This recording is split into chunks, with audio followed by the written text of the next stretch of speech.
Olá, pessoal. Eu sou a Cauane Vicente. Hoje eu vou abordar sobre a capacidade de exercício de adultos asmáticos. Se relaciona com percepção de fadiga e dispneia em adultos com asma? A minha orientadora foi a professora mestre Heloísa Ribeiro. A asma é uma condição respiratória crônica que afeta milhões de adultos em todo o mundo, impactando significativamente sua capacidade de exercício, o que pode alterar a sua percepção de fadiga e dispneia para a realização do mesmo. E compreender como esses fatores se relacionam é fundamental para melhorar o manejo da asma, garantindo melhor controle, bem como para desenvolver estratégias de exercícios adaptados para essa população. De acordo com a GINA, a asma é caracterizada por sintomas respiratórios, como sibilos, falta de ar e opressão torácica, que variam em intensidade e duração, juntamente com a limitação do fluxo de ar. Esses sintomas podem se manifestar de forma intermitente, influenciados pela gravidade da doença, seu grau de controle e fatores desencadeantes, como irritantes, alérgenos, mudanças climáticas, infecções respiratórias e exercícios físicos. Na metodologia, nós vamos abordar sobre o estudo, a amostra e a caracterização. Este estudo se trata de um estudo transversal, com abordagem quantitativa, que foi um corte transversal de um estudo maior, sendo este um ensaio clínico aleatorizado intitulado Efeitos de um programa de telereabilitação em adultos com asma, um ensaio clínico aleatorizado. A coleta do estudo foi realizada no Centro de Pesquisa Programa de Doutorado em Ciências da Reabilitação, o ELNOPAR, e na Clínica de Fisioterapia da Unifil. Aqui, como amostra, nós temos os critérios de inclusão e critérios de exclusão, sendo critérios de inclusão ter idade de 18 a 60 anos, ter diagnóstico de asma segundo GINA, fazendo tratamento medicamentoso pelo menos há 6 meses, tendo uma estabilidade clínica por pelo menos um mês, a função cognitiva preservada para poder responder aos questionários, não ser fumante ou ter fumado menos que 10 anos maço, não realizar atividade física supervisionadas, igual ou mais que 3 vezes na semana durante o ano, e ter a ausência de outras doenças pulmonares, doenças cardiovasculares e ou neuromusculares que podem trazer limitações ao estudo. Como critérios de exclusão, é a exacerbação com hospitalização durante o período de intervenção, apresentar alguma nova limitação física que prejudica a realização de atividade física e o desejo de abandonar o estudo. A abordagem aos participantes foi realizada de forma presencial.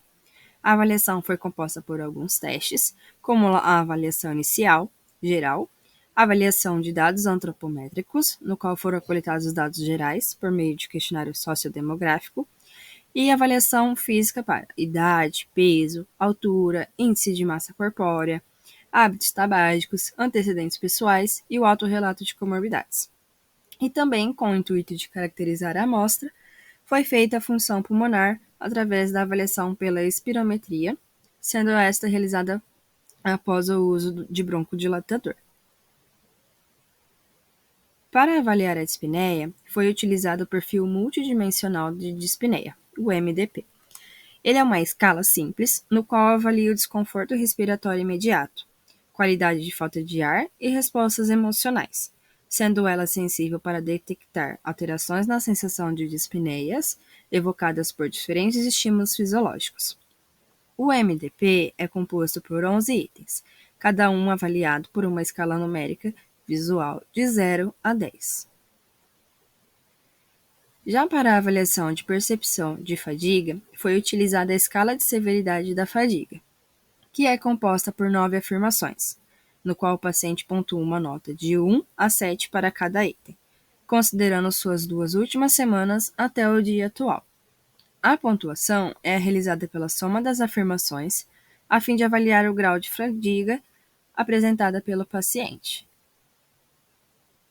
E, por fim, foi avaliada a capacidade máxima de exercício através do Incremental Shuttle Walk Test em sua realização. O paciente deve alcançar marcações de um corredor de 10 metros em um circuito guiado por um estímulo sonoro. com um aumento progressivo no ritmo, sendo seu fim determinado quando o paciente não consegue mais manter o ritmo. A análise estatística foi realizada com o teste de Shapiro-Wilk para a normalidade dos dados e o coeficiente de correlação de Spearman para as correlações. Para fins de análise, os pacientes foram classificados em grupos com ou sem fadiga, com um ponto de corte de 4 pontos no questionário FSS. O teste de Mann-Whitney foi utilizado para as comparações entre grupos. O nível de significância estatística estabelecido para esse estudo foi de P menos que 0,05. Na tabela 1, é possível ver as características da amostra, sendo composta por 14 adultos com asma, a maioria do sexo feminino, com uma idade média de 35 anos, o IMC indicando sobrepeso, e grande maioria ali com fadiga, né? E realizando ali 522 metros em média no Incremental Shock Walk Test.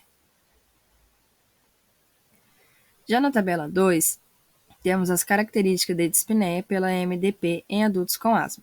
Então, na classificação geral, pensando de quanto que ele tem de desconforto para respirar nos últimos 7 dias em uma escala de 0 a 10, ele pontuou em média 4,2, sendo também seguido de uma pontuação menos que da metade da escala para todas as outras suposições de percepção de dispneia, né, o desconforto para respirar, o trabalho muscular para respirar, sensação de sufocamento, o peito apertado, esforço mental para respirar e se ele se sente que está respirando demais.